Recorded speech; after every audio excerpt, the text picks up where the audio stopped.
Salamat Diyos. Thank you sa imong presensya. Salamat Ginoong nagpadayon ka o uban ka namo. Thank you for the presence of the Spirit and in our hearts to continue to confirm your truth. Lord, we don't have any other concern but simply to proclaim your truth, Lord. And not only that, but also, Lord God, to elevate your name karong gabi Ginoo. So if there's any highly valued and we consider more glorious, more lofty, is no other than the name of your Son. Salamat Ginoo karong gabi, imo ang mabungahon ang among pagtuon sa imong pulong. And Lord, help me to really deliver and explain it well with the truth, Lord. Bangi ko, Lord, sa pagpasabuti ini and help me to proclaim, Lord, with authority. In Jesus' name we pray. Amen. Ingon ko nga lapad kayo matapik ini ang eschatology o atong isgutan ang ubang mga detalya. Those things na bitanaw na to, very important details of this study. Now, since naghisguta ato last time sa Antichrist, bitanaw na to, na-review na nato yung Daniel, yung prophecy ni Daniel. So, nanatay idea, no? O gina-introduce nato kini Antichrist. Karon ato kung tutukan ka diyon ang person niya o ang iyang activities. Ini more may natong broader na gitawag natong approach sa entire study ng Book of Tribulation kung sa mga engagement ng Antichrist, no? O makita nato from the beginning hangtod na nagpadayon siya, no? Makita nato kung saan niya pag-consolidate yung power, no? Ang iyahang from his humble beginning, insignificant, not a nobody, wala siya mainhi, and yet later he appeared into power, or with great power. So he has no other concern but simply to have power and control of all people. So atong tutukan karon yung nature and his activities of this world ruler or leader. Atong tan-awon kini sa atong screen karon, ato ni siyang uluhan o nag-heading na the person and ministry of the beast, the head of the empire. Ang tan-aw na to ang persona, ang pagkatao ni ining manana kung atong i-single out kini ang person o kunya ang iyahang ministry, yung iyang activity as head of the empire, and especially the Western Empire. O mao kana ang atong tutukan sa maong pagtuon. Now, dinhi atong tan-awon ang timeline, no? The rise and fall of the beast and the head of the empire. Makita nato ang iyahang picture ni o image. Mao na siya isgutan sa Daniel o sa Book of Revelation, nakitutukan niya yung maong mananap, no? This beast, the rise to power of this beast. O ingon ko na kining beast is a composite, no? Ingon natong image. Dili ni siya person yung beast, kundi a group of nations, a confederations of nations, na meron siyang mukha, na ang kanyang mukha, ang kanyang leader, yung Antichrist. So, i-considered siya na global leader. So, not a reference sa Daniel 7 verse 8, Revelation 13 verse 1 and Revelation 17 verse 13. Unya, dini aning dapita, ingon ko nga, these beasts, or this European alliance, okay, made a covenant with Israel under the leadership of the Antichrist. So naay itatong covenant with Israel, but at the middle of that 7 years, okay, of that covenant, he will break that treaty. So break after 3.5 years.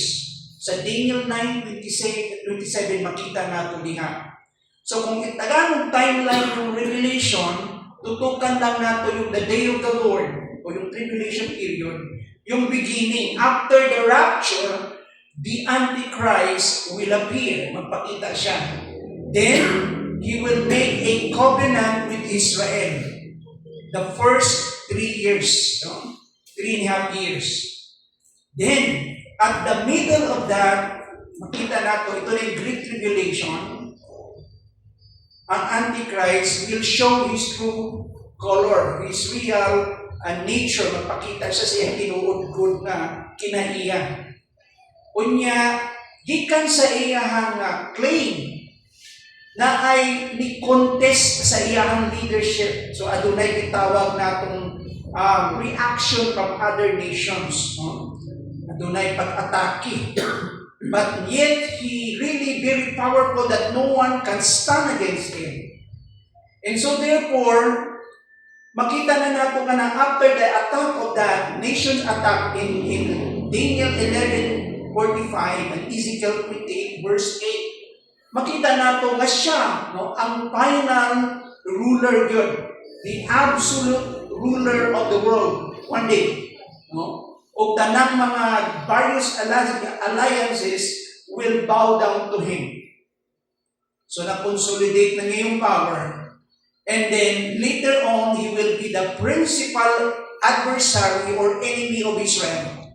Then he will persecute the people, of course. And then during his power, yung iyahang existence, ang iyahang padayon na pagkontrol sa kalibutan will end at the coming of Christ. The beast, ingon diha, the beast is defeated. And therefore, yung ang iyahang end, he will be, ingon diha, cast into the lake of fire. Mao na sa Revelation 19:20. So mao na siya sequence ana. After the rapture, he will rise as the world ruler, and daghan siya buhaton, when niya contest yung power niya, and yet he will not succeed forever because Christ will come. So makita nato the rise of power, 7 years covenant, blasphemous reign, and then final war and judgment. We see the battle of Armageddon, okay, at the end of tribulation, and Christ, makita nato diha in his return, Bubalik siya, and then he will fight with his against this world ruler. Now, mao na ang atong nakita nga timeline. Karon atong tan-awon ang iyang appearance. Unang-una, his appearance in history. Tanaw na to yung sinugdanan. Naamanggoy argument din in terms of his origin. Napa siya Jewish blood? There is possibility. Some also, may nato presume na naa siya Jewish blood. But in our study, very clear na he was coming from a Gentile population, from the people. So basically, he was Gentile. So atong tanawon sa ang iyang appearance in history. The shadow falls.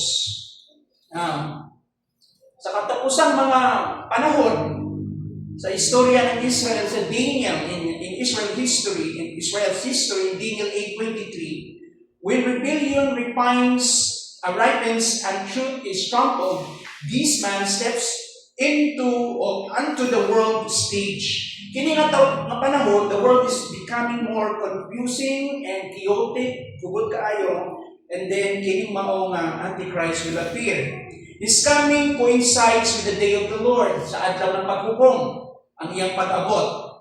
the time of divine judgment upon the earth. Isa-isahin nato kini. Okay? Ato sa tan-awon kini ang maong tutukan sa nato kini ang maong pag-abot niya, no?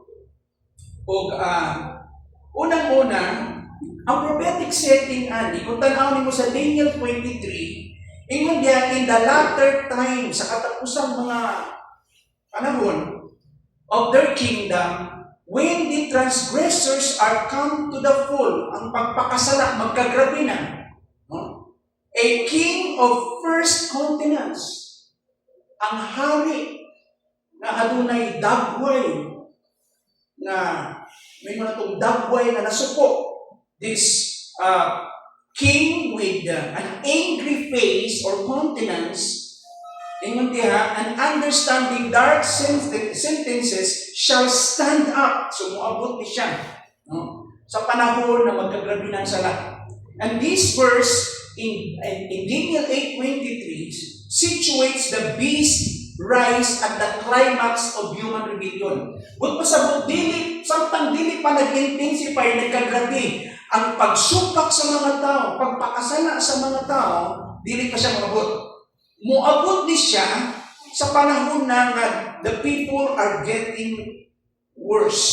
No? Naalala niyo in the last days, in 2 Timothy, the people will proceed from bad to worse. Immorality is rampant, ungodliness is rampant. People just becoming religious. They simply form external form of godliness, very superficial, very shallow. But there is no power in it. Walay ka kung sa gawas lang inang pagka-Diyos na. And maabot ng panahon na. So when sin matures and truth is despised, ipadapli na, gi-reject ng truth, no? O padayon ng pagpakasala sa mga taong, the latter time, sa katapusan ng panahon, give reference not merely to Israel political history, but to the final stage of Gentile dominion before Christ's return. Then these beasts, these antichrist, will appear, magpakita siya sa katapusan panahon na magkagrabe na ang sala sa mga tao. So ito nang gitanaw yan sa Daniel 8:23. Ug ang iyang appearance sa panahon ng adlaw sa Ginoo, pasabot sa in the day of tribulation. Now, kung atong tan-awon kini, the world will be morally right, hinugna, morally, or deception. So mga tao, grabe ang fake news. Ingon ko nga ang denial of God and of Christ and of the truth, mag-intensify, magkagrabe. Sa Isaiah 5:20, naghatag og warning dito. Woe unto them that call evil good and good evil. Makaluluoy katong mga tao na nagtawag nga ang dautan maayo o ang maayo dautan. So tanawa yung reverse of morality. Ng mga tao, gibali na nila ang moralidad. Kahit ako kung nasa itong panahon ka lang. Truth is becoming subjective. Nanay bagong definition, pag-isgutan natin yung gender. Sa Bible, duha lang ang gender. Male and female, Adam and Eve. Walang Madam and Steve. No? Wala, good. And sa ibang mga lugar, good, grabe na ang reaction kasi yung psychology, ay yung na ay mga bagong scientific terms sila, o this is also hindi lang gender issue, social issue po kini, o makita po na to, no? Yung ang ilang pag-enforce po sa human rights for those people who belong to this kind of community. Ilang i-justify na ay third sex. Isang aspekto lang na. So truth is becoming more subjective. Dili na siya objective. There's no other objective truth but the only truth that we can find in the Bible. Walang laing kamatuoran nga may mo natong absolute na itawag natong may mo natong objective na insakto. No? The final authority. So kung ang pagtanaw nato sa butang, in-interpret nato siya using the baseline of the scriptures, the foundation of the Word of God, then we can be more objective sa mga butang. We embrace science. Yung mga sciences in various communities, sa science ng medical side, sa science ng bitawag na itong social side, sa science ng may mo natong all forms of sciences. Pero we always go back to the baseline of scriptures. Kaya sa atong pagtuo, ang Diyos man ang nagpanagbiya sa tanang truth, di ba? Truth is universal, owned by God. So any fake, any counterfeit, any untruth, kung may natong lies, is not of God. That's the devil, and that is not, that is counterproductive sa truth. O kung may dili mga igsoon sa dihang ila ng yatak-yatakan ang kamaturan. So when truth is trampled and conscience is dull, ang mga taong wala na konsensya, and the soil is prepared for the seal of the Antichrist. Sama sa yuta, kung sa umaga na, ready na siya para sa pagtanong ng liso ng mga ditawag na itong lies and deceptions coming from the Antichrist. Mga ditawag na itong mga lain-lain, mga pagtulunan na dili sa Diyos. O ka na appearance niya. So, ang Antichrist, dili pabantayan sa mga tao. Kay very subtle siya, very deceptive siya. Kung pasabutin mo siya, mailan yung pagliso niya. Kakumplad siya, mura siya kamilyon. Kabalong siya ng kamilyon? Yung kamilyon, kung sa nature ng kamilyon, na siya ability mag-change of color ng kamilyon. So yung anak ko ang Antichrist. No? So magpakita siya o appearance that way na maayo siya. Buutan siya, matinabangon siya, yung anak. Pero magawas niya sa panahon that sin will be intensified and all kinds of immoral practices and all kinds of lies and deceptions, then this Antichrist will appear. Makita siya. Tanawa yung timing ng Antichrist. Hindi mo na nato the day of the Lord, sa adlaw sa Ginoo. So Paul connects this appearance, the day of the Lord, in 2 Thessalonians 2 verse 2. The period of divine judgment begins after the church is removed or being translated to heaven. Kung atong tanawon diha, ang timing niya sa paghawa na sa simbahan. So dili pa siya magpakita samtang wala pa gisakmit, gisakgaw, gikuha, giremove sa Ginoo ang church. Okay. The period of divine judgment that begins after the church is removed.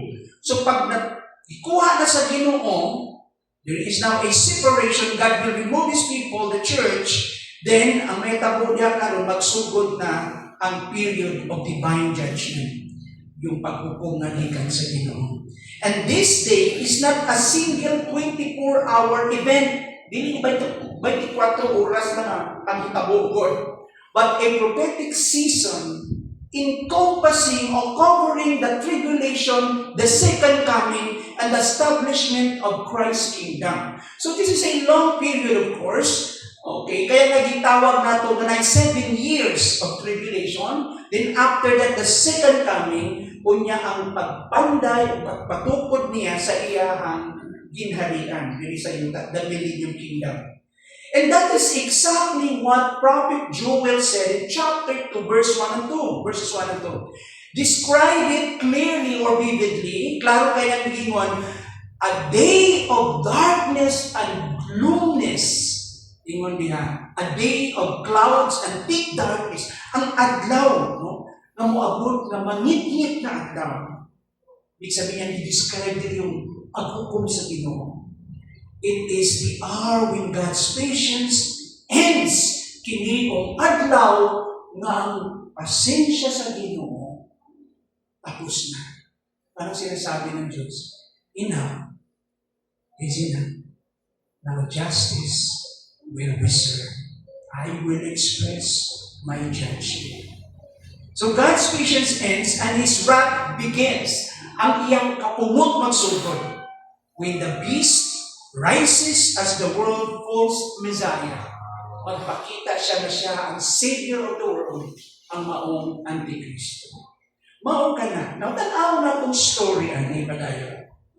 Gawas ko itong ni Ana, another thing atong makita niya, na this, itawag nining manifestation niya. For now, this manifestation is restrained by the restrainer. Ang iyang appearance, pagpakita niya, gipugnan siya na ay gapugong restrainer. Kinsa man yung restrainer? The Holy Spirit working to the church. So it was the Holy Spirit who worked in the church. So dili ka buwelo, kay ang Diyos na man siya itawag na itong timetable good, na siya timeline good. And so, ang Holy Spirit na namuhat sa church as the restrainer, okay, in 2 Thessalonians 2:6-9, natanawag yun, i-protect niya yung church, no? But when the church is taken, the great departure or the rapture, in 2 Thessalonians 2:1-3, the dam of restraint will burst. O katong gipugnan karon, magsugod na siya mo bubuto. And evil will flood the earth. Wala na may kapugong sa iya. But it doesn't mean na wala ang Holy Spirit. Okay, atong tan-awon kini. Atong tan-awon kini nga point, no? As part of that, no? The restrainer. Makita nato ng yung restrainer is the expressions of God's mercy. God's presence mercy. O present mercy. Baligon ko. God's present mercy. According to 2 Thessalonians 2:6-7, Paul writes, He who now restrains will do so until, ano saan? Ang iyang pagpugong. He is taken out of the way. And this restrainer is the Holy Spirit working through the church. Ang church itawag na salt and light of the world. Mga asin ug suga ang simbahan. Ang mga Kristohan. Suga nagakurak-kurak. Asin na natabuang. Nabi asin. Wala na tingali.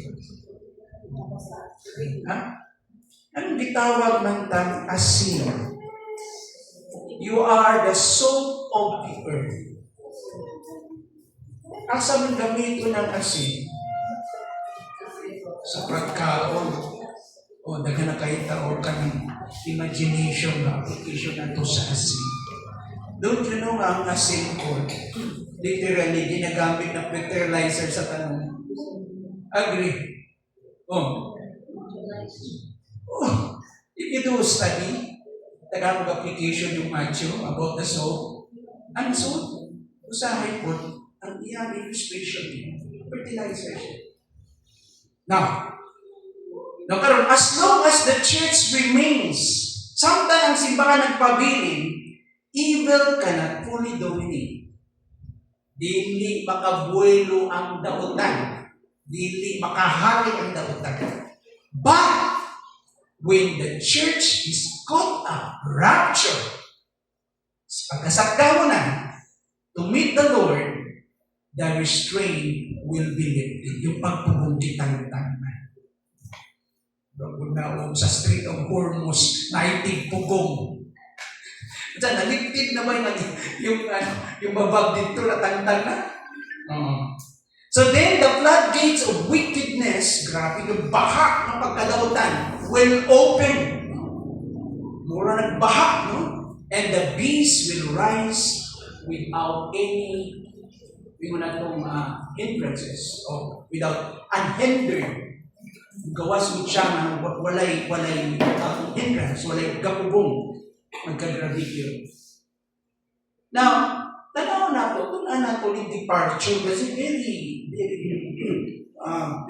sometimes general ni siya. So, dahil duha ka panlantaw, ani, yung sa diyang kuhaon na, the restraint will be removed. So, atong tanaw. Si Paul, in advance, iyang gisulti kini na adunay gitawag atong falling away, pagtalikod. Okay? Departure from the faith sa 2 Thessalonians 2:3. Either a departure from the faith or a departure of the church, of the faithful. Which is which? Kung giskutan din pagtalikod o departure from the faith, or the departure of the faithful and be with the Lord, both meaning carries truth. parihong buti pasabot ka na ay itawag na kung kamaturan. Spiritually, ang kalibutan, ilang i-abandon na talikuran ang kamaturan. O ilang gakso ang kalibutan. Spiritually, the world will abandon biblical truth, embracing relativism and false religion. Spiritually, makita ba na ninyo karon? Grabe. Grabe na. No? So, ang kuyawan ko dili sa gawas ng church. Ang ikuyawan ako ang mga churches, including us.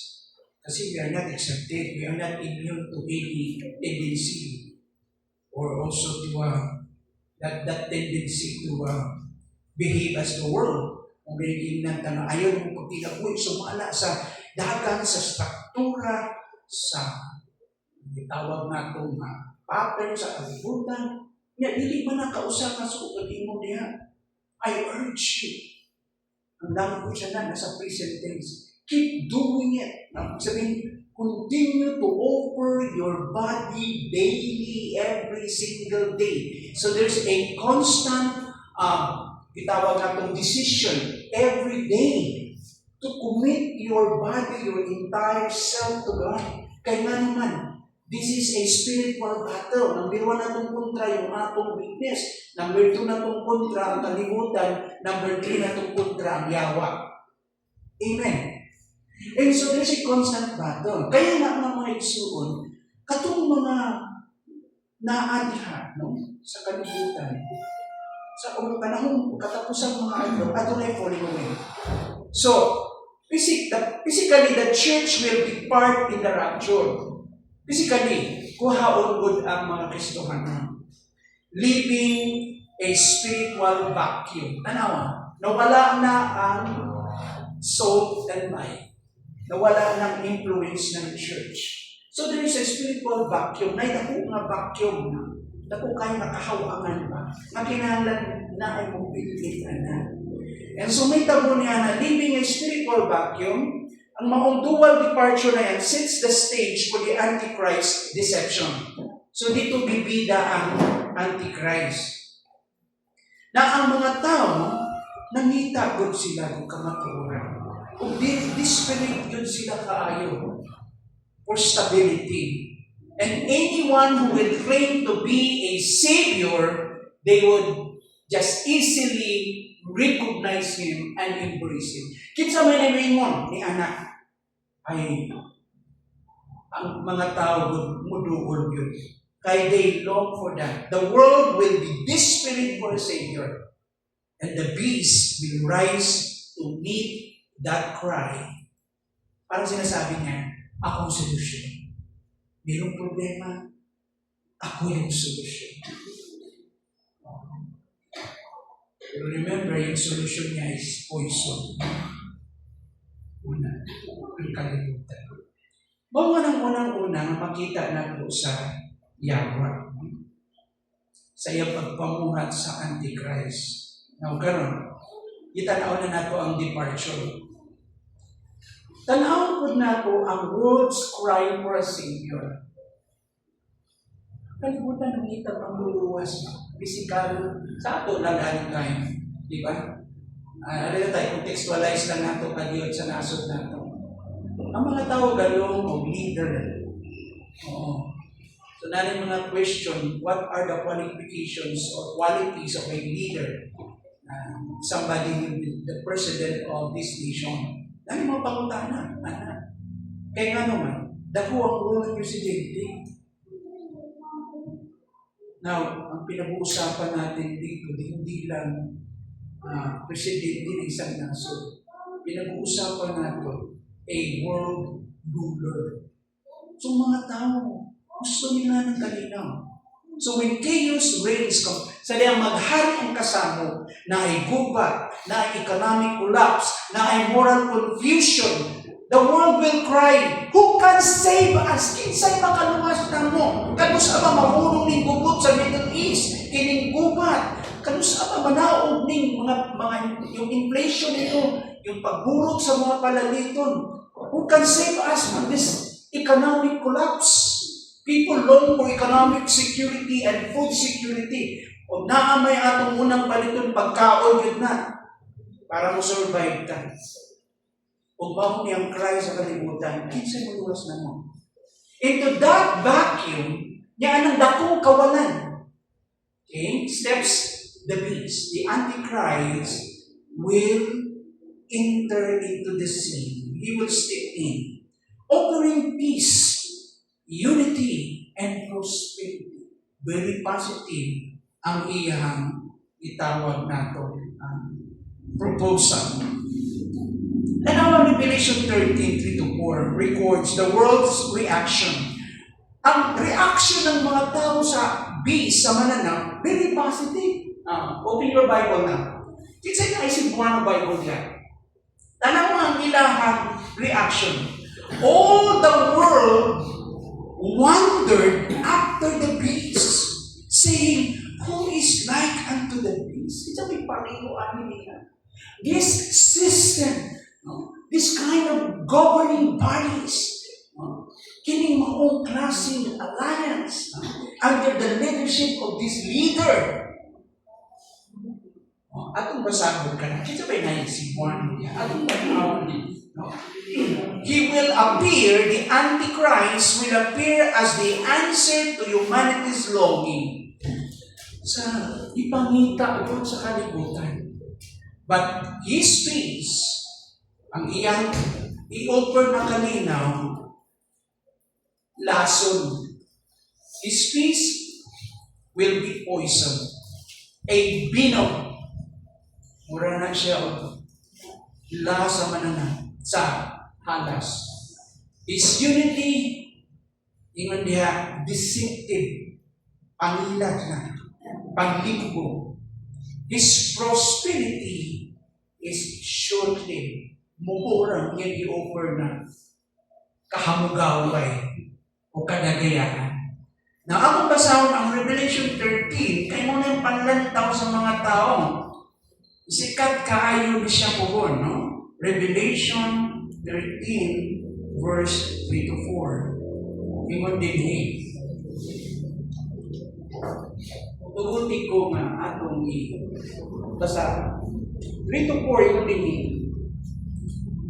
ang usa sa mga ulo ni ini pinadayag 3 na sa 4. Ang usa sa mga ulo ni ini maoy grabing samad apan naayo na. Natingala ang tibuok kalibutan ug misunod sa mananaw. Grabe. Nahibulong gud sila. Natingala ang tibuok kalibutan ug misunod sa mananaw. This one, revival of this old empire. This old empire came to life again. The Roman Empire. One of the kingdoms of this alliance, of this beast. Kung sa ibuhat nila, gisimba sa tanang katawan ang dragon, kay gihatag man niya ang iyang otoridad ngadto sa mananaw. Ang mga tao sa kalibutan, nabutan yun.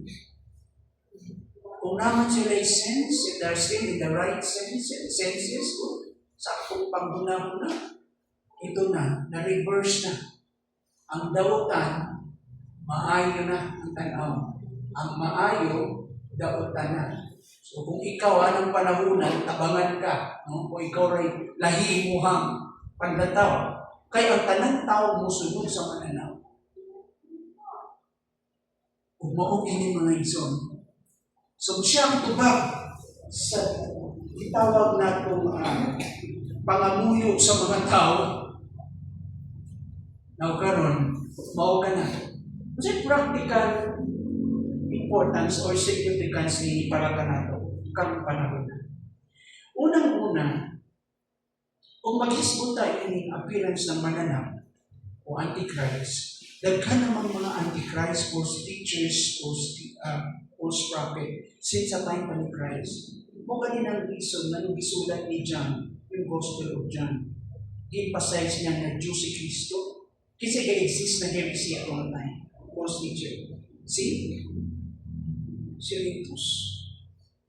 In one public bar, kung nakita ni John, na nisulod yung false teacher na yan, nikalikat kawa si John. O gibiyaan niya, nag-walk out si John. I think you imagine that kind of reaction of this holy apostle. So, unsa yung reaction na to? Kasi kinintanan ng mga antichrist. Okay, later on, itong series na to, this march of antichrist and false prophets and false teachers will culminate at the day of the appearance of the real antichrist mentioned in the prophecy. Now, what's ang reaction practically? First, kinahanglan na spiritual discernment. What's yung pasagutan? Discernment. Kanang discernment, dili lang nabati lang nimo sa imong siya. Dili. Kung dili, tungkol sa imong foundation sa pulong sa Ginoo, haig ka mubasa, dali ka makadetect, makaspot. No? You can easily spot the right from wrong. What is, may mo natong what is sound, or orthodox, or correct, or right, from false, erroneous teaching.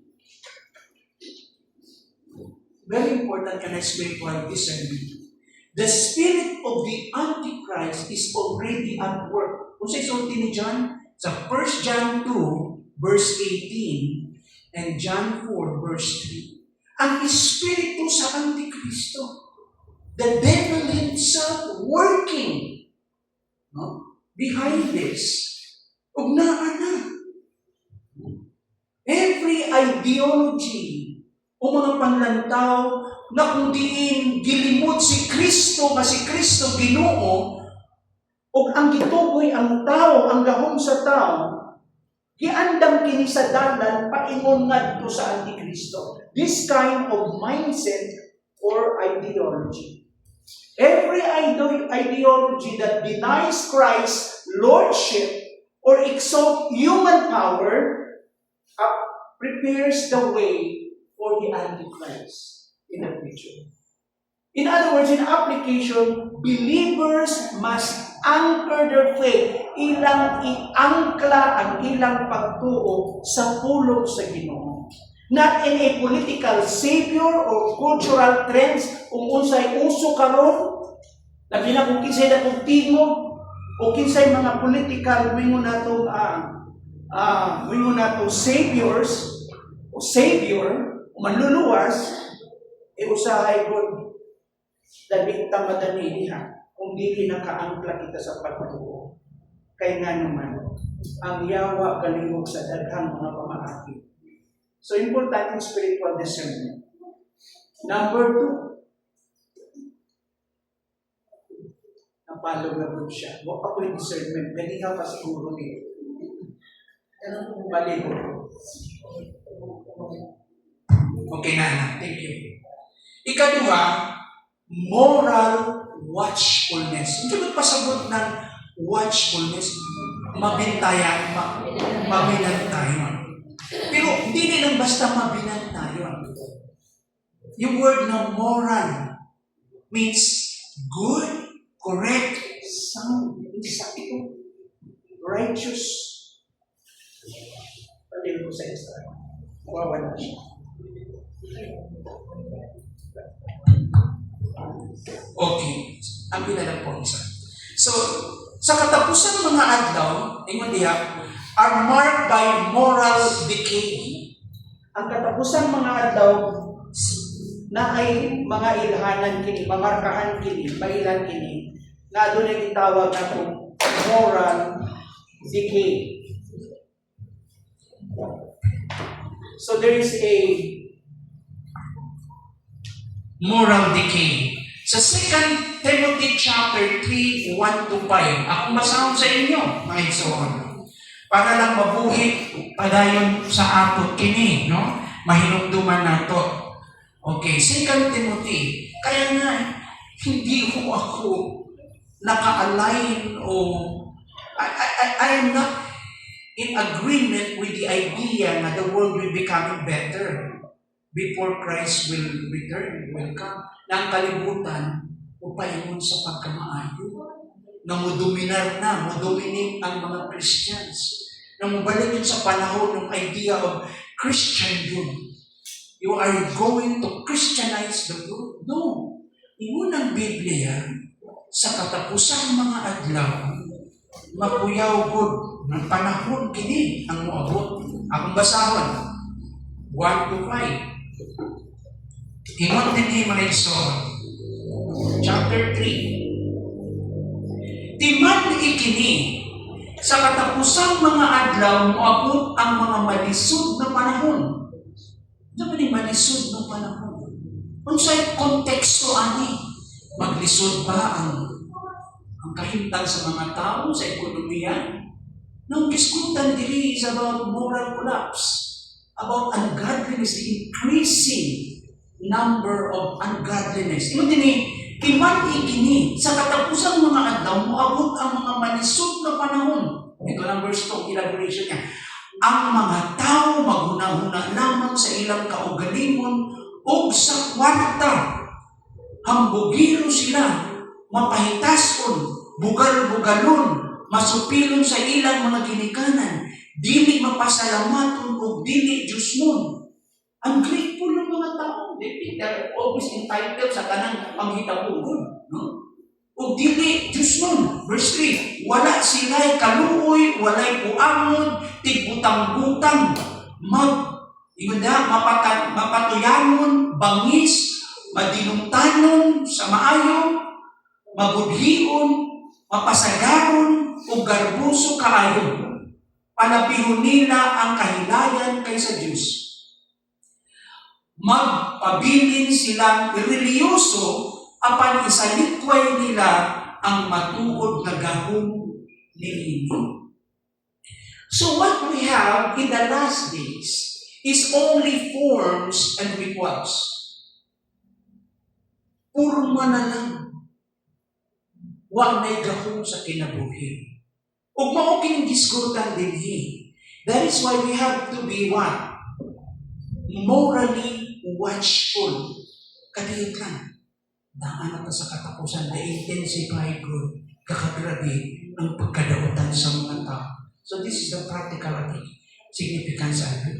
In application para sa ato, we must resist the normalization of evil and uphold truth even when unpopular. Let's say, pananitawin mo na okay lang, generally, no? Not case-to-case basis, okay lang, generally, acceptable na siya. That is moral to abort babies na ilaglag ang bata na ikaw ano. Imong understanding sa life is at the moment of conception, sa dihang mutagbo na ang egg o ang sperm, na-conceive na, nabuhi na siya, naanay soul, no? Life na na. Unya, muhing kadi pa na tao, sa may definition mo sa life, no? So kanon, muingon ka na, based sa science, justifiable lang na abort ang baby, maybe for economic reason, kaya nga naman, dili pa siya makabuhi, o maybe for what? No? For social, or may na to for whatever reason, dili pa siya mature, di pa siya makahandle, okay lang. Nya karon modula diha ang mga rason very subjective. Ang problema ninyo, mag-away ang imong konsensya kung Kristohan. Now, hindi mo pwede mabuti ng kakapasin, wala pakialam sa mundo. Na constituents mo sa community. Nya naman po tayo rights to exercise.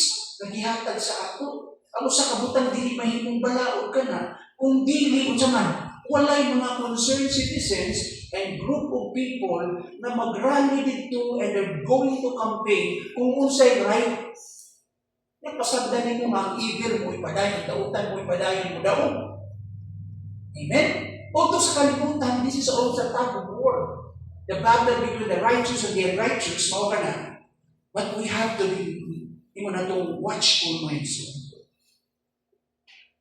Okay. We should continue to be the moral voice and the conscience to the masses. Dapat tayo yung konsensya sa katauhan. Dapat yung tipo na ito, kanungan, na ay dala ng maayong yun. Ang tingog na ito will bring hope, healing, and will draw people to God. Mupadoon sa mga tao sa Diyos. In application sa mga moral watchfulness, we must resist ay katulong, kabalungan ta. My life is very short. Dagang mga tao ko. Kung kakamatay, pila ka minuto, pila ka segundo, pila yung tao kakamatay. One time lang, naligo lang dagat ito sa Facebook pati. Naligo lang. Orang na ay nag-away dito, ipamusil ko ito, umang naligo, nahinabdamay dito. Doon ka man tingali. Ang batay, o daghan. Daghan. Try to imagine yan, anong klase konsensya ngayon yan? Kaya delikado. Na anong next dapat ng posisyon ng church? Since grabe daghang galamay ang Antichrist o ang kalibutan padayon sa pagka-dunod sa moralidad. Again, there must be an evangelistic urgency. Dapat, we must continue to spread the gospel, to preach the gospel, because preaching is the only way to change the hearts of people through the gospel. We declare the truth, we proclaim the truth with the power of the Spirit. So there must be an evangelistic urgency. The restrainer's presence through the church is temporary. Anak na tayo. I believe na ay laing ministry ng Holy Spirit sa ilang to bring them to conversion. But how about us today na ang Holy Spirit padayon na pumat sa ato? Are we not sensitive to the leading of the Spirit? In application, while grace still reigns, kahalik pa ang gracious ginuhin ng Ginoo, today is the day of the Lord's favor. This is the dispensation, God's economy, God's administration of grace sa atong panahon. Let us take that opportunity to share the gospel. We must proclaim Christ boldly, for the night is coming, judgment is coming, when no man can work. In John 9:4, mabutang panahon, mga tao di naman nila. Kita people are blind. What is another significance or importance of this? Sa appearance ng Antichrist. Hope in Christ sovereignty. Hope in Christ's sovereignty. Ang paglaog diha sa kadamhanan ni Kristo. We have that hope. Nagamhanan ni Ginoo. Though the shadow falls, the light of Christ will break through. Padayon ang kahayag ni Kristo mulang agod. The believer's confidence is not in escaping tribulation. Kung naamang tayo kadasig, dili kay nalipay ta that we can escape tribulation, we can be raptured at the rapture. Amen? Dili diha nakasalalay ang atong confidence.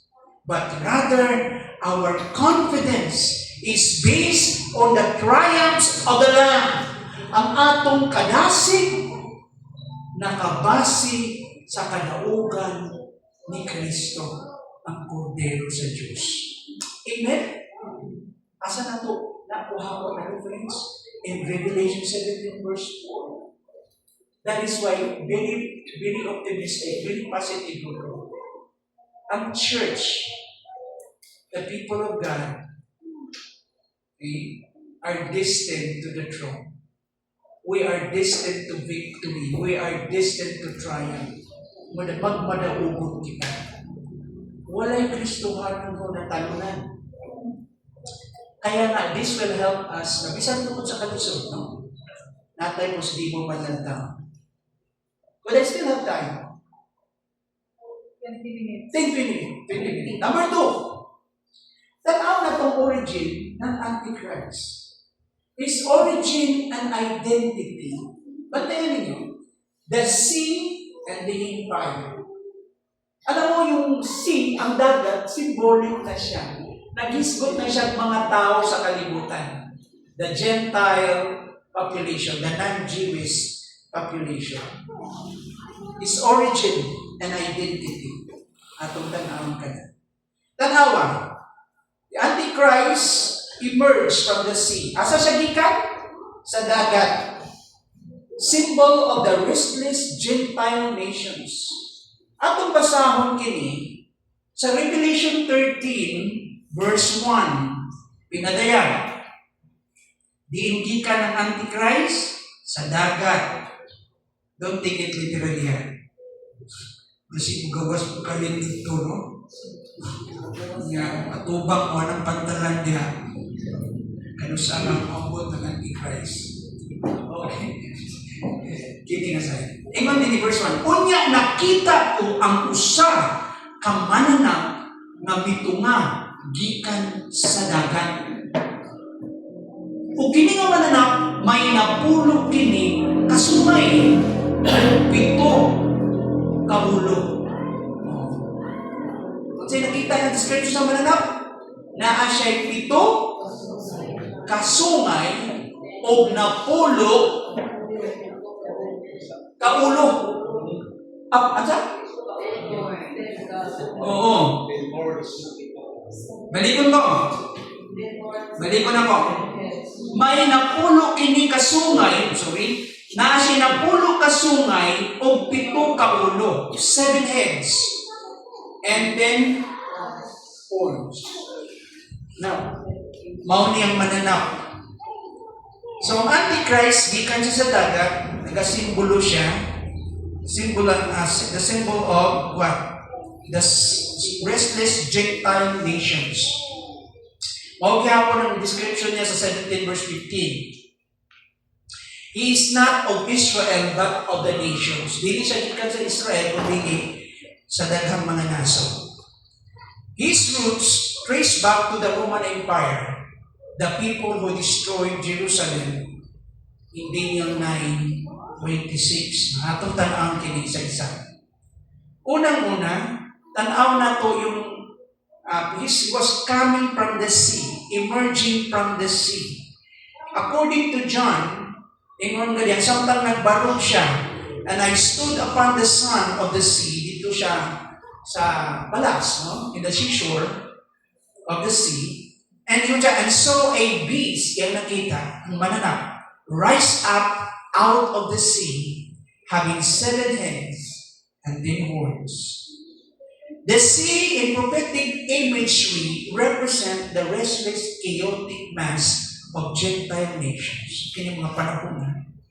Ibig sabihin, kini mga panahon na gugot kaayo ko ng mga tao sa kalibutan.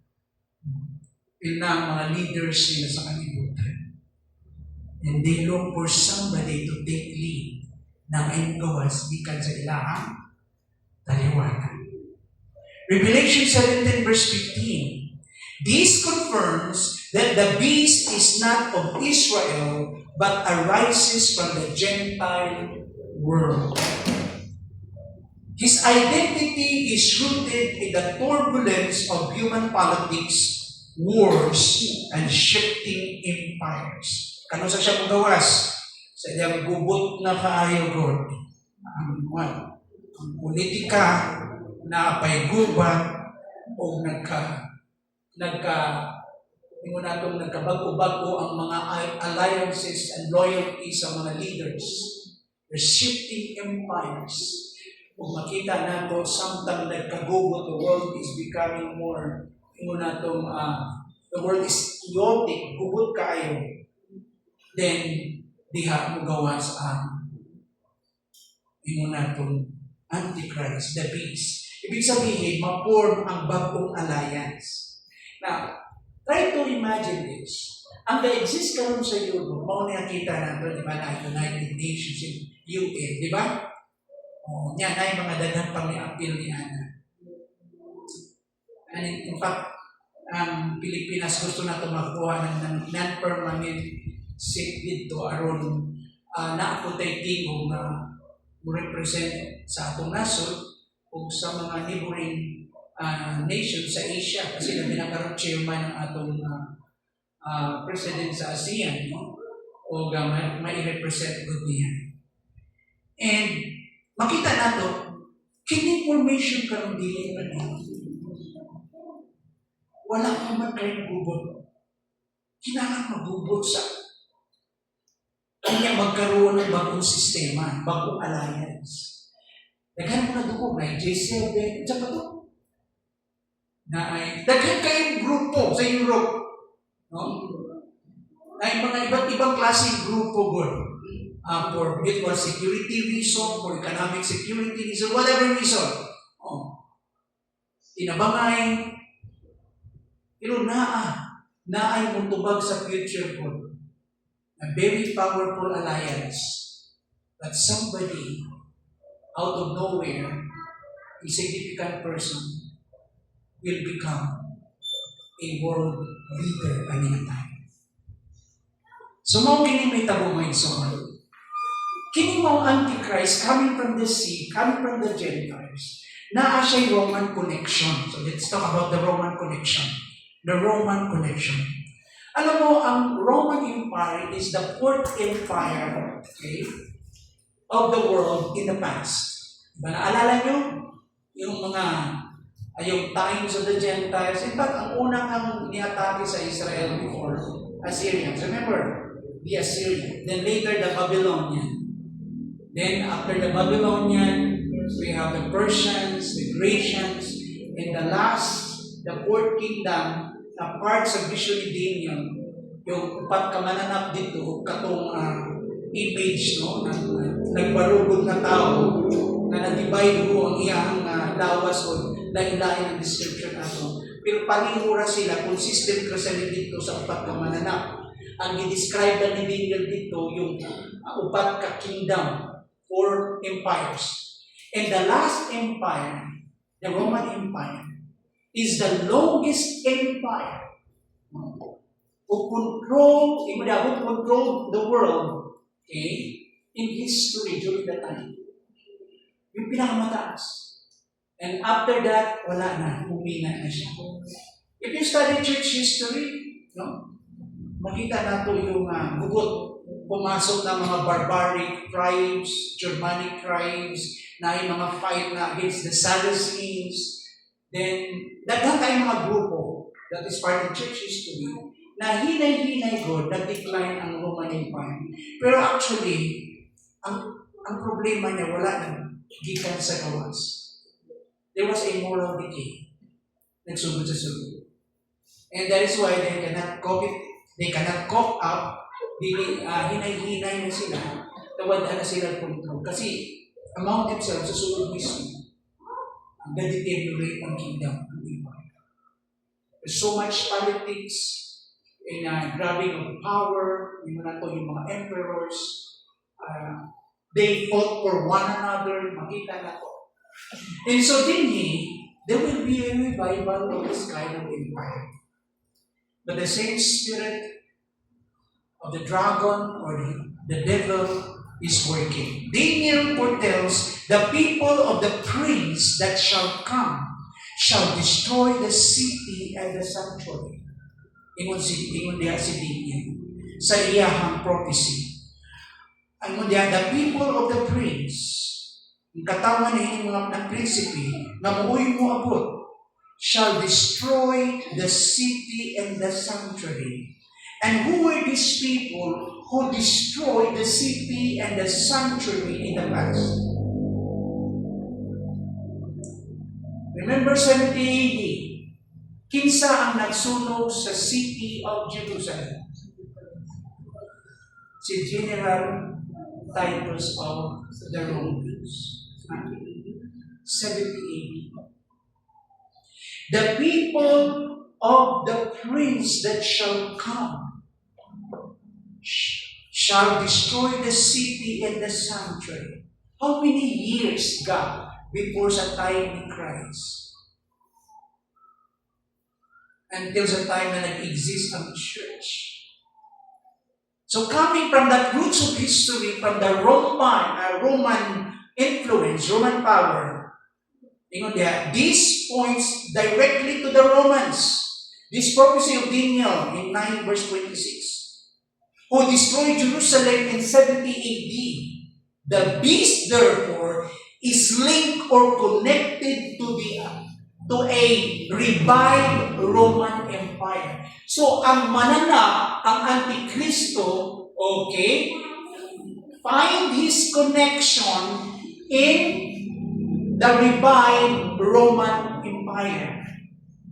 A final alliance or confederation of nations that inherits Rome's legacy of power and persecutions. So, na yung restoration of the old empire. Alam mo, akala ko dati, yung Antichrist namatay, kunya naman ang you will become inconsistent with your theology. Kasi wala somebody na may power to resurrect the dead, only Christ. It should not be the Antichrist. Or a sinner or unbeliever to come back to life, to be resurrected. Okay? It should happen in the second resurrection, in the white throne judgment, the resurrection of sinners, the resurrection of condemnation, sending people to hell. So, to be consistent with the biblical foundation, ang pinaka-justifying view, umingo na itong somehow consistent, hindi namatay yung Antichrist. Hindi siya nag-isgot kung tao din niya. It was a system, an empire. Now before, it's very powerful, that came to life. And usa kini sa mga kingdom group of the beast. Remember, pila ka sumay na siya? Napulo. Pila ka heads?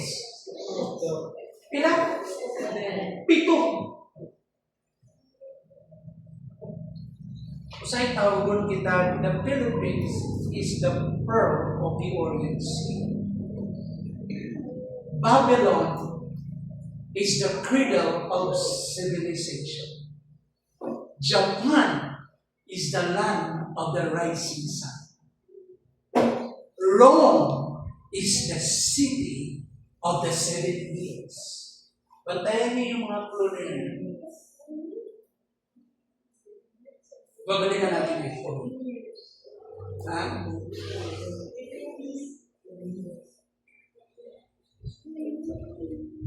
Dinhi mga igsoon,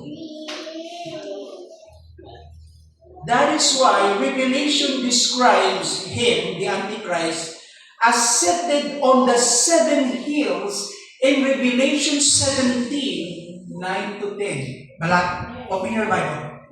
Revelation, pinadayan, 17, 9 nagto sa G's. 9 nagto sa G's. Tanawa din.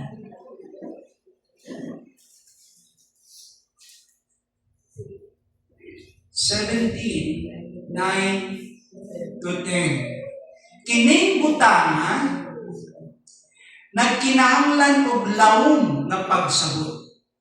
Ang 7 ka ulo mao ang 7 ka buntod nga gilingkuran sa babae. O nanay babae diri. Kinsa maning harlot dinigisgutan. Sa harlot sa Bisaya? Another term for harlot, prostitute. Kinsa ni babae harlot din? This is a world religion. Okay? Which is trying to control the beast. Yang gilingkuran ng mananap, but later on, i-destroy siya sa mananap. Atong tanawin niyo. Kining butanga, nagkinahanglan og lawom nga pagsabot. Ang 7 ka ulo, no? Pila ka ulo tong mananap? 7. ang pito, ingon diha, ang pito ka ulo mao ang pito ka bungtod nga gilingkuran sa babaye. Sila usab ang pito ka hari. Yan na, tanawa. Dinhi, nakay idea, verse 10, napukan na ang 5 kanila apang naghari pa ang usab o umaabot pa ang laing usab. Inig-abot niya, dili usab siya mulungtad og dugay.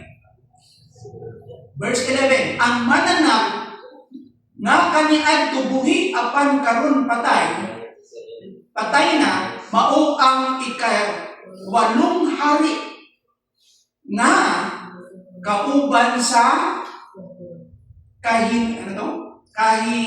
unang 7 ka hari o pagalaglagon usab siya sama sa uban. Now, hindi ang mga scholars, that's like mga clue din Okay? Revelation describe him, the Antichrist, ingon diya, describe him as seated on 7 hills. A clear allusion to Rome, the city built on 7 hills. Na ay mura og may mo natong description o nag-connect dito sa iya. Ingon ko nga ang beast is a composite of ancient, gitawag na itong a composite of ancient beasts kung atong tanawon kini. Kung sa mga ancient beasts. According to Daniel, ang maong mananap na gisgutan sa Revelation, mura siya sama sa leon, sama sa bear, sama sa leopard. Daniel's vision reveals a succession of empires. Una-unang ipakita niya ang leon, the lion, represent the Babylonian Empire. Ingon diha, quick conquest and regal authority. Yun ang lion. Then, next is the bear, the Medo-Persian. Brutal strength. Grabe God, no? And devouring multitudes. Ang ikatulo, leopard, give reference to Greece. So, ang lion, Babylon, ang bear, Medo-Persia, according to Daniel, and ang leopard is Greece. There is speed, there is cunning, and worldwide influence. Remember Alexander the Great, gusto niyang i-Hellenize o yung murag ang kultura ng Grego, gusto niya ma-adapt sa kalimutan. Kaya nga, very powerful ang Hellenistic culture. Mas isa time na ng mga Romans, yung universal language is Greek at na time. Very powerful. And so, leopard. The beast, ito yung ikaupat na mananap, iyang gipiyos ang tulo ka klaseng karakteristik. No? Characteristics. Yung tulo ka traits. Yung mga traits na to ng lion, ng bear, ng leopard, iyang gipiyos tanan. So, monster ko ng epikto niya. Sa Daniel 7 verse 7, 8 verse 20, verse 8 at 20, unto sa 24, niya, reference, Revelation 13, 1, and Revelation 17, 9, tanan ay naghisgot sa beast, sa mananap. Yung Antichrist, kining mananap, na-inherit niya yung Babylon's arrogance, yung garbo, yung itawag na to, yung pride ng Babylon. O naihapon na inherit yung cruelty ng Persians, ng Persian Empire. O ihapon na inherit ang itawag na itong the Greece brilliance, yung intelligence ng Greece. So kining Antichrist is a composite, no? Makita nato is very proud, very cruel, and very brilliant. He is the culmination o kahimpitan of Gentile dominion or power. The embodiment or image or expression of every empire's worst qualities. Mo ni pinaka yun na itong mabangis na mananap na empire mahitabo sa future. Kini siya ang final form of Gentile power nga gipanggiuluhan sa Antichrist. The beast is the last empire before Christ. Before Christ's kingdom. In other words, kung na may mga empires na mga rise, na may mga alliances, okay, the north, the south, the east, dili takatotanan mo survive. Ang mo survive, okay, ang alliance ng Antichrist, the Western Alliance. And he will solidify, ikusahot tanan kaya one day there will be a one world government, one world economic system, one world military power, and one world religion under the leadership of the Antichrist.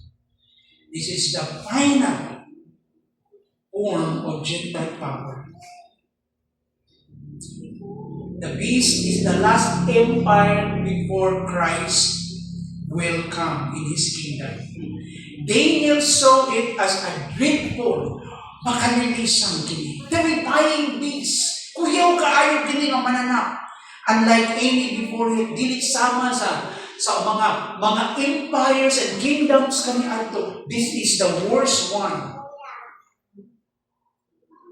Ang nakita ni John, usa ka monster. John saw it, a monster rising from the east, empowered by Satan the dragon. In Revelation 13, 2 and 4. So this is the climax of human rebellion. Tanang tao sa kalibutan, batok na sa Diyos. The world united under one ruler, one system, one false God before the true King returns. Grabe. Bago mo balik sa ang Ginoo, notice, ang number one na enemy and the worst enemy ni Christ, yung Antichrist. Kaya nga ito yung the people of the world against the King of Kings, di ba? And the Lord of Lords, and the entire heavenly host. No kidding. Ang final form of Gentile power. Tanaw na ito ang practical significance sa ating karamdaman. Hindi mo ba makita information na yun? That's a great idea. Tanaw yung concept ng globalism and restless nations. Kita natin yung image ng dagat, yung sea, mga tao. Diba yung dagat, yung mga tao, reminds us that nations are restless, unstable, very shaky, and prone to upheaval. Hindi magulog yung mga tao. Na ay gubat, na ay mga alyansa, na ang mga revolusyon, kinita ng giandam sila sa stage for a leader who promises stability. Mugawas ang leader mo niya akong proposal. Morning solution, and He promised stability. In application, mga magtotoo, we must discern that peace without Christ or outside Christ is fragile or shaky and deceptive. In application, may suon, kung namin mga kalinaw, mag-isbutan, panagiusang mga programa, kung dili ka o ba ng Ginoo niya, dili nakasubay sa Ginoo. Dili wala sa picture ang Ginoo, kana ka panagiusa. Tagdugo. Gamay lang ang butang, gugot dahil. O very what? Very deceptive siya. Kay mugawas ng mga motibos, mga tao. Bisa na sa politika, di ba? Tanawan ko na ambak-ambak ng mga alliances. Kasi usahay yung mga personal ambition. Alam mo, ambition per se is not wrong. But selfish ambition na gusto mong umangat for your own end, for your own advantage, kung nakalimutan mo nga public servant ka at dapat yung priority mo yung mga tao, as leader you have to take care of the people. Ayaw na ng pag-politicians kung wala ka na. Kung sunod ka sa politika para lang notice gamiton mong investment, ayaw na. Ay walay kalinaw diha. So, revived empires and modern powers, the beast Roman connection warns us that history repeat itself. Kung sa mistake in history, whatever happened in history, it will be repeated. And people will commit the same mistake sa samang sayo if we are not careful. Empires rise and fall, but the spirit of domination persists. Yung mga empires, nagsugod. Kita na ito, very powerful. O yan, nawala po. Ang espiritu ng pag-dominate, yung espiritu gusto maghari na. In application, Christians must not place final trust or ultimate trust in political system, for they are temporary and corruptible. Una, as Christians, mag-uul ko kung kita, before I leave, mag-uul ko kay na naman. Mag-apil-apil dito talaga sa social media, yan. Pati pagka-Kristohano na ito, taya na natin. Wala may sayot ng TikTok ka, wala sayot ng involve ka. Pero dapat, ang imong involvement is something that can provide hope, bring healing. Ang imong message kanunay, muhatod sa mga tao sa kaayunan, para sa Ginoo. Tagaan sila paglaro. Ayaw ka na kung sa level sa mga tao and speak from the gutter. Storya po kang mga salitang kanan. Wala yung kahayag ng Kristohano. Ang uba naman, leaders and pastor na mag-apil-apil pa dito. Nalimutan mo nga ikaw supposedly a man of God.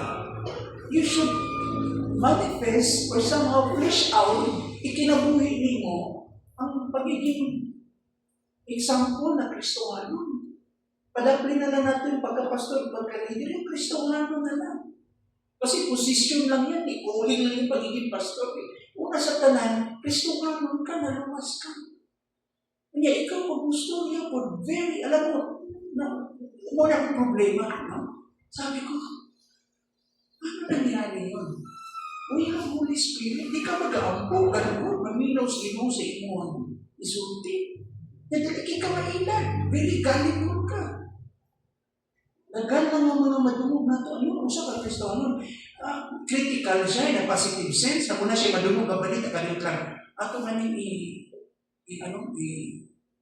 tawag na itong i-check. I-track na nga ito, o tinuod ba niya? Yan sa source, ano? Dili ka siya, pag napulot mo dito, imo po ipasa. Hindi ka nakatulog, kaya kung negative to, di pati yung mga tao maglagot, tanan, kaya nga naman, napuno naman sila, di mo kadlaw, nakapoy pang-trabaho, di puro negative. Diba? Dili naman kayo sa piyungan mo yung negative. Pero kinakamaon ka mo adres sa mga gitaw. Parta sa solusyon. Unang dili na ito ibutang ang itong pagsaali ko sa sistema lang to. Yes, we pray for our leaders, pero dili ni mo ibutang imong kinabuhi sa Ginoo. Sila instrumento lang sa Ginoo. Magpabili ng office, people come and go. Sabi ng Lord, respect to the government, the office, the institution, somebody na gibutang niya naman kay bias or prejudice, hindi mo kamuhangay niya.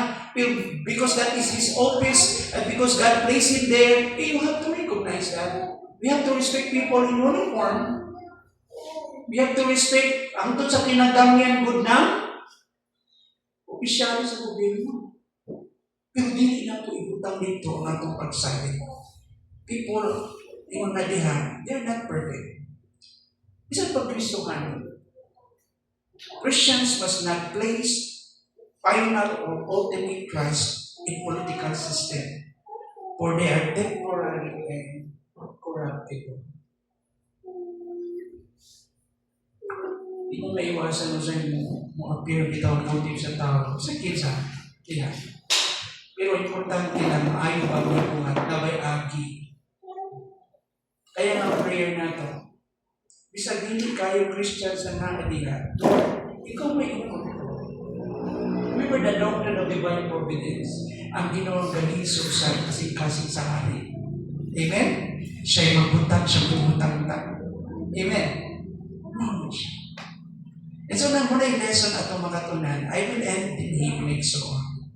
I hope natin na pulot karong gabi. Morning spirit of the age. Ano siya? Ang beast, kung di ipaliwan sa yawa, anong klase ng espiritu ka pa. In every age, makita nato na naay mananaw. O kinitanan mo contribute ni sa final revealing. Balikon ko, kinintanan din ang pinaka-worst good na power, ito yung sa future. Makita na itong pride ng Babylon, makita na itong oppression ng Persia, makita na ito ang philosophy ng Greece, makita na ito ang laws and power ng Rome. Ang final peace, yung revival ng empire na yan is the worst one. So we have to recognize, mailahan na to ang impluensya ani karon sa kultura. Kung nakita na tumauni ang klaseng espiritu na mong atong i-resist ka na. Di ta magpadala, for we have the mind of Christ. Romans 12 verse 2. Do not conform any longer to the pattern of the world, but be changed, be transformed by the renewing of your mind. For we have the mind of Christ. Amen. Finally, Christ's kingdom is our hope. Ato ipadayon kini. Amen.